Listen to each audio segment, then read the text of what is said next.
Hai, Assalamualaikum warahmatullahi wabarakatuh. Senang sekali bertemu kembali dengan kalian semua melalui channel Neng Henry Suparman. Kali ini video yang akan kalian simak adalah ringkasan dari filosofi Ki Hajar Dewantara dengan tema pendidikan yang berpihak pada murid. Video ini didedikasikan khusus sebagai tugas CGP 7 Kabupaten Bogor tahun 2022. Oke, mari kita simak bersama yuk apa yang dimaksud dengan filosofi Ki Hajar Dewantara untuk bidang pendidikan.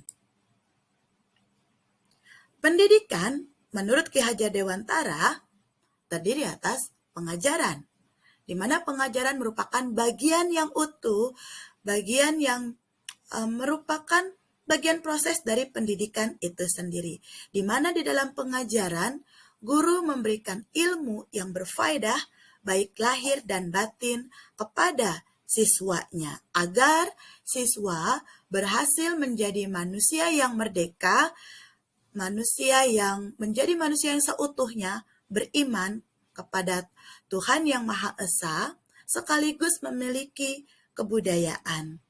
Kemerdekaan ini dalam arti di mana siswa tersebut berhasil mengoptimalkan seluruh potensi yang dimilikinya yang ia bawa sebagai bagian dari kodrat alamnya. Pengajaran disebut juga dengan underwich. Sementara pendidikan sendiri memiliki arti yang lebih luas, yaitu sebagai tuntunan, di mana guru melakukan proses tuntunan kepada siswa-siswanya agar mereka benar-benar menjadi manusia yang seutuhnya, yang memiliki faedah tidak hanya untuk diri mereka sendiri, tetapi juga orang-orang yang berada di sekitarnya, masyarakatnya, juga bangsa dan negaranya.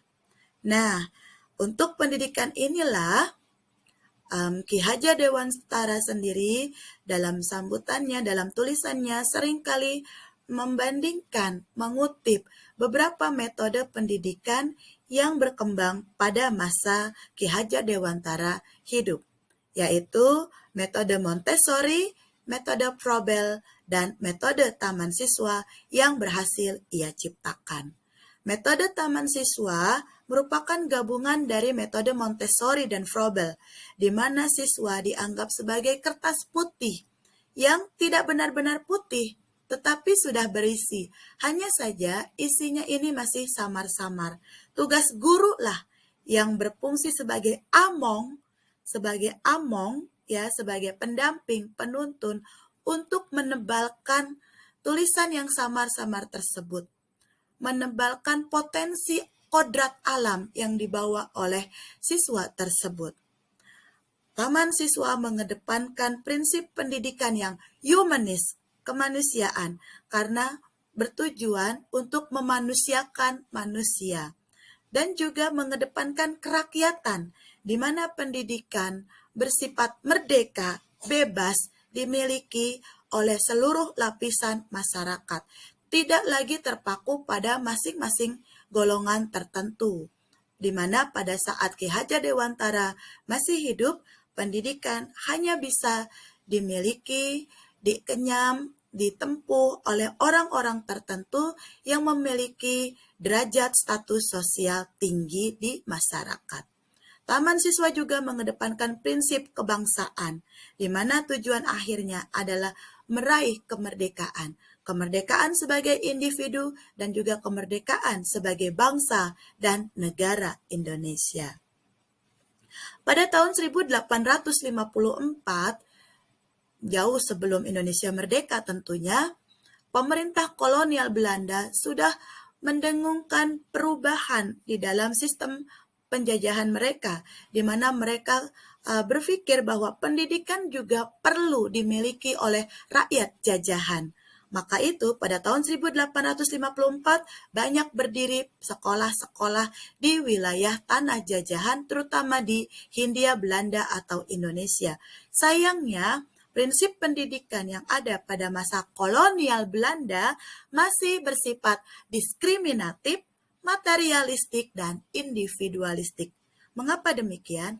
Karena hanya mereka yang berasal dari golongan ningrat atau bangsawan saja yang bisa menempuh pendidikan lengkap dari TK hingga perguruan tinggi, bahkan sampai melanjutkan studi ke negeri Belanda. Mengapa bersifat materialistik?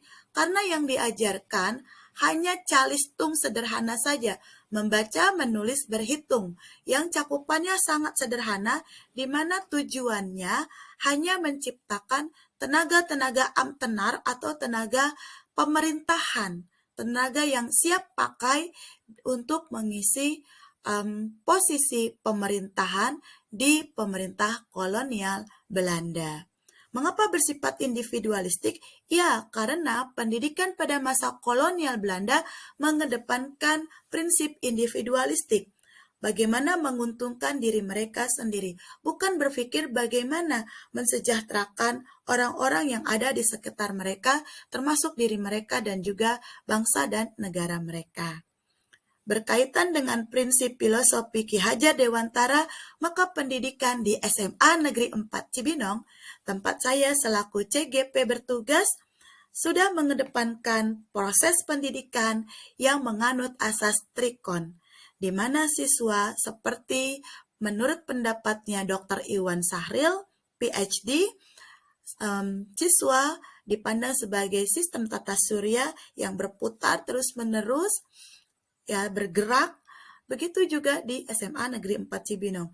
Siswa bergerak mengikuti alur pendidikan yang sudah diterapkan, yaitu sekolah penggerak tahap 2, dan guru-guru pun bergerak dinamis, mencoba beradaptasi dengan segala macam perubahan yang ada, termasuk tuntutan dari kurikulum Merdeka itu sendiri.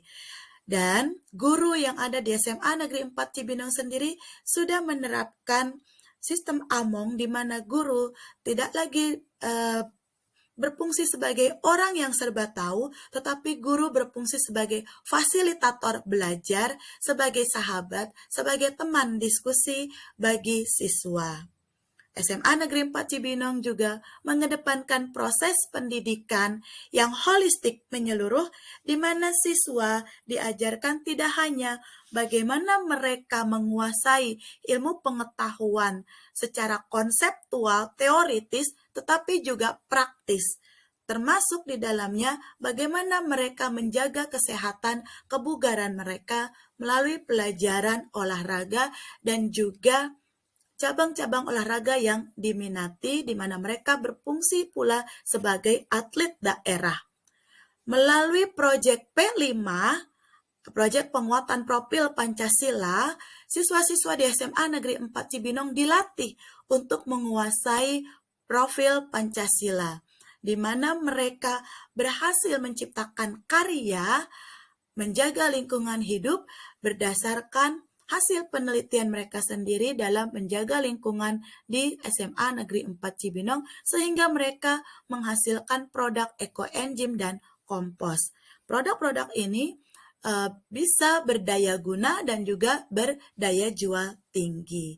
Seluruh proses pendidikan di SMA Negeri 4 Cibinong, termasuk di kelas bahasa Inggris di mana saya mengajar, itu sudah didukung oleh berbagai macam metode yang diajarkan oleh dosen-dosen kami di kampus, baik ketika kami masih di S1 maupun sudah di S2, dan juga berdasarkan kurikulum Merdeka, di mana metode pembelajarannya lebih berpusat kepada siswa. Siswa yang mencari tahu lebih banyak lagi tentang suatu hal yang diajarkan oleh guru di kelas. Siswa menggunakan berbagai macam sumber belajar yang ada di lingkungan terdekatnya, baik dari sekolah, perpustakaan, teman, maupun tokoh masyarakat yang ada di sekitarnya. Guru juga menggunakan alat peraga. Alat peraga ini dibuat oleh guru dari bahan-bahan yang mudah didapatkan dan tidak jarang menggunakan bahan daur ulang.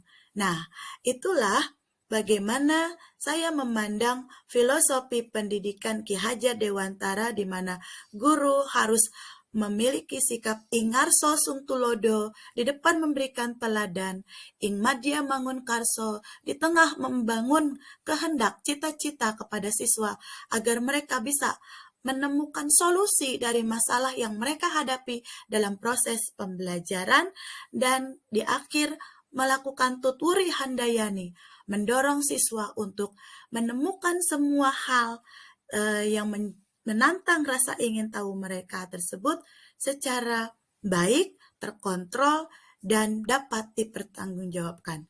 Dengan demikian, tujuan pendidikan nasional di mana siswa berhasil menjadi manusia Indonesia yang seutuhnya, merdeka lahir dan batin, bisa memaksimalkan seluruh potensi alam dia, potensi yang ia bawa sejak lahir berhasil diwujudkan.